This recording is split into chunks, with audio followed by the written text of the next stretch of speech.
আজকে আমার কবিতা দিবসে দুটো কবিতা পাঠ করে শোনাবো। কেমন লাগলো আপনারা জানাবেন। এই কবিতাটির নাম আমি কালাহান্ডি থেকে বলছি। আমি উড়িষ্যার কালাহান্ডি থেকে বলছি, আমাদের রাজা নবীন পট্টনায়ক। হ্যালো দর্শক, আমি ডাক্তার প্রকাশ মল্লিক, কনসালটেন্ট হোমিওপ্যাথ। দীর্ঘ 39 বছর ধরে হোমিওপ্যাথি চিকিৎসার সঙ্গে যুক্ত আছি। আজকে আমি চিকিৎসা নিয়ে কথা বলবো না। আমি আজকে যেহেতু 21শে মার্চ, সেই জন্যে আজকে কবিতা দিবস, এবং কবিতা একটা শ্রেষ্ঠ সম্পদ বলা যায়। এই জন্য আমরা যখন কোনো সিনেমা ভালো দেখি, কোনো কিছু ভালো কিছু দেখি, তখন বলি আমরা যে এটা হচ্ছে কবিতার মতো। কিন্তু কবিতা আজকে উপেক্ষিত, কিন্তু কবিতা এখন অনেকেই পড়ে না। কিন্তু কবিতাহীন জীবন হতে পারে না। এবং বাংলা কবিতা পৃথিবীর ইতিহাসে বা পৃথিবীর দরবারে একটা শ্রেষ্ঠ সম্পদে পরিণত হয়েছে, তার কারণ রবীন্দ্রনাথ। এবং রবীন্দ্রনাথ আমাদেরকে বিশ্ব দরবারে বাংলা ভাষাকে একটা জায়গায় নিয়ে গেছে, তার জন্য রবীন্দ্রনাথকে প্রণাম। আর যারা কবিতা লেখেন তাদেরকেও প্রণাম। তার কারণ এটা সেই ঘরে খেয়ে পরের মোস্তানোর মতো কাজ, তা সত্ত্বেও মানুষকে শুদ্ধ করার কাজে এটার কিন্তু গভীরতা আছে। এবং কবিতাহীন প্রাণ ভাবা যায় না। এবং আমি ডাক্তার প্রকাশ মল্লিক, আমি কবিতা লিখি, যদিও সেই কবিতাগুলো কবিতা হয়েছে কিনা আমি জানি না। আমার 13টি কবিতা গ্রন্থ বেরিয়েছে, এবং আমি সাহিত্য চর্চার কথা ভাবি। এবং এই কবিতা, হয়তো আমার কবিতাগুলো কবিতা হয়ে ওঠেনি, আমি সেই জন্য বলি না কবিতা। কিন্তু কবিতা হচ্ছে কন্টিনিউয়াস ফ্লো অফ মাইন্ড, এবং সেই দৃষ্টিকোণ থেকে আমার যন্ত্রণা, আমার ভাবনা, আমার বেদনা, সেগুলোর একটা প্রকাশ। এবং আমি আবার অন্য দৃষ্টিকোণ থেকে কবিতা লিখি। অনেক সময় সত্য কথা বলা যায় না রাজনৈতিক কারণে।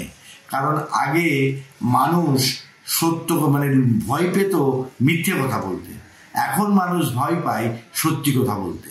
তা সেই দৃষ্টিকোণ থেকে আমি কবিতাগুলো বলি, তার মধ্যে একটা ইতিহাস আছে, তার মধ্যে একটা সত্য বার্তা আছে। এবং সেই জন্য আগামী দিনে যদি কেউ গবেষণা করে, তাই সত্য কথাগুলো বলে যাওয়ার চেষ্টা করি আমার কবিতার মধ্যে। সেই কবিতা হয়তো বা কবিতা হয় না, কিন্তু একটা স্লোগানধর্মী বক্তব্য হয়। কিন্তু সেই বক্তব্য রাখার জন্যই আসলে আমি কবিতাকে আমার কথা বলার মাধ্যম হিসেবে মনে করি। আর সেই কবিতা দিবসে পৃথিবীর যত কবি আছেন, যারা কবিতা পাঠ করেন, প্রত্যেককেই আমি আমার তরফ থেকে অভিনন্দন, ধন্যবাদ এবং প্রণাম জানাচ্ছি। এবং এই কবিতা আমাদের কিন্তু যন্ত্রণার কারণে, এবং অনেকে আমার যেহেতু চিকিৎসক, আমাকে জিজ্ঞেস করেন যে কবিতার সঙ্গে আপনি কি করে মিলন ঘটান। কবিতা হচ্ছে স্পন্টেনিয়াস ফ্লো অফ মাইন্ড, আমি আগেই বলেছি। তাই মনের গভীরতা, মানুষকে চিনতে, মানুষকে জানতে, মানুষের বেদনাকে বুঝতে কবিতার অনবদ্য একটা ব্যাপার আছে। এবং সেই দৃষ্টিকোণ থেকে মনকে বোঝার একটা ব্যাপার আছে। সেই মনকে বোঝার জন্য চিকিৎসা কিন্তু আমার অনেক সহজ হয়ে ওঠে। আমাদের হোমিওপ্যাথি চিকিৎসা কিন্তু অনেক সময় আমরা সেটা করি ইন্ডিভিজুয়ালাইজেশন, ব্যক্তি স্বাতন্ত্রতা। এবং সেই জন্য তার মনে কি চাই, কেমনভাবে জীবনযাপন, তার ক্রেভিংস, তার ইচ্ছাটা কি, সেগুলোর উপরে আমরা ব্যক্তি সাধারণত একই রোগ অন্য ওষুধ, তার সেই মানসিক দিকটাও কিন্তু ভাবতে হবে। আর এই কবিতার হচ্ছে আরেকটা ব্যাপার হচ্ছে যে কবিতা থেকে কিন্তু সঙ্গীত, কিন্তু সঙ্গীত হচ্ছে আমাদের রবীন্দ্রনাথ বলছেন সঙ্গীতহীন শিক্ষা সঙ্গতিহীন শিক্ষা।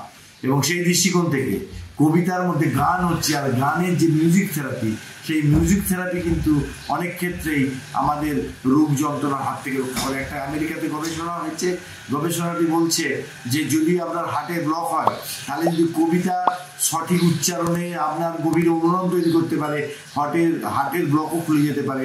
সে হয়তো আগামী দিনে এমন একটা গবেষণা হবে যেখানে কিন্তু বলবে যে আপনার হৃদরোগ হয়েছে, সেখানে আপনি কবিতা উচ্চারণ করুন গভীরভাবে। এবং এখনও গবেষণা চলছে।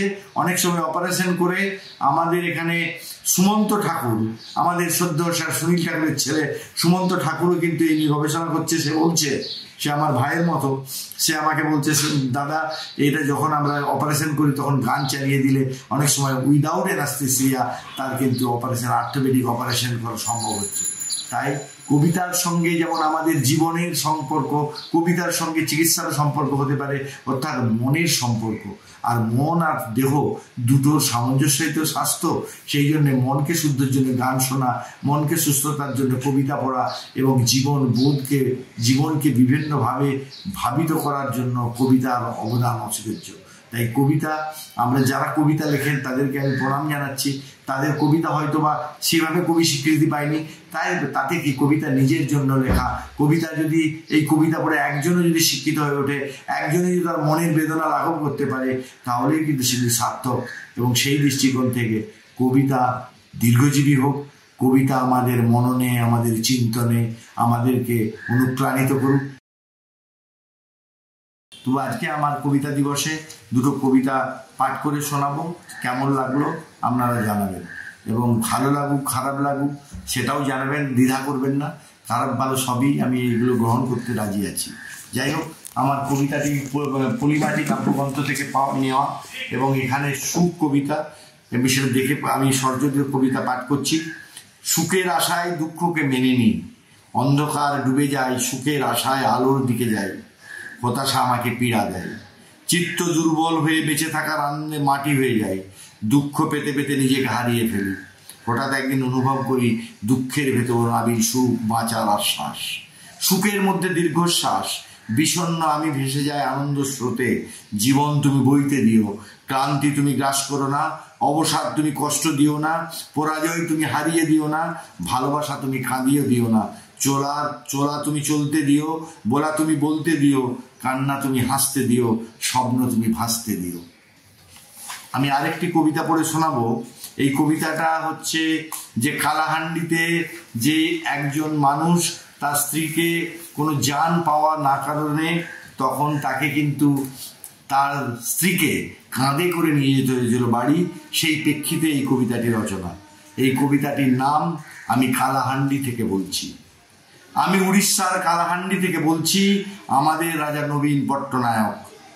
ইন্ডিয়া টুডের সমীক্ষায় তিনি জনপ্রিয়তম নরপতি। আমার প্রদেশকে তিনি এগিয়ে নিয়ে চলেছেন 2000 সাল থেকে 16টা বছর। এই তার ইমেজ ধূপদুরস্ত স্বচ্ছ। 2013 সালে সাইক্লোন আসার আগাম সংবাদে রাজ্যকে রক্ষা করে কুর্নিশ পেয়েছেন রাষ্ট্রসংঘে। কিন্তু আমার কালাহান্ডির অবস্থা সেই তিমিরেই। আমার কঙ্কালসার দেহ, দুমড়ে যাওয়া পেট, মন, যৌবন। আমার স্ত্রীকে নিয়ে গিয়েছিলাম চিকিৎসার জন্য। স্বাভাবিকভাবে ঘটে তার মহাপ্রয়াণ। জানহীন তাকে আমি কাঁধে নিয়ে ঘরে ফেরা। কবরে যাওয়ার আগেই খবরে প্রকাশ, নড়ে চড়ে বসে মহাজন প্রশাসন। কিছুক্ষণের জন্য হলেও পাওয়া যায় জান, প্রশাসনের বাঁচে মান। আমার রাজার শুধুই সাফল্যের খতিয়ান। আমি দুঃখীরাম, অর্থ নাই, প্রতিপত্তি নাই, নাই পেটে ভাত। ছিল না কন্যা, ছিল স্ত্রীকন্যা। আমার প্রিয়জন স্ত্রীকে হারালাম, আমি আজ বড় একা। যেদিকে তাকাই শুধু হাহাকার।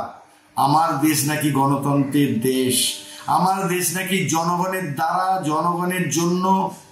এমপি এমএলএর মাইনে বাড়ে, গাড়ি পাই, বাড়ি পাই, আমাদের কিছু নাই। আছে শুধু গাল ভরা প্রতিশ্রুতি। আমরা এখন ডিজিটাল ইন্ডিয়ার অধিবাসী।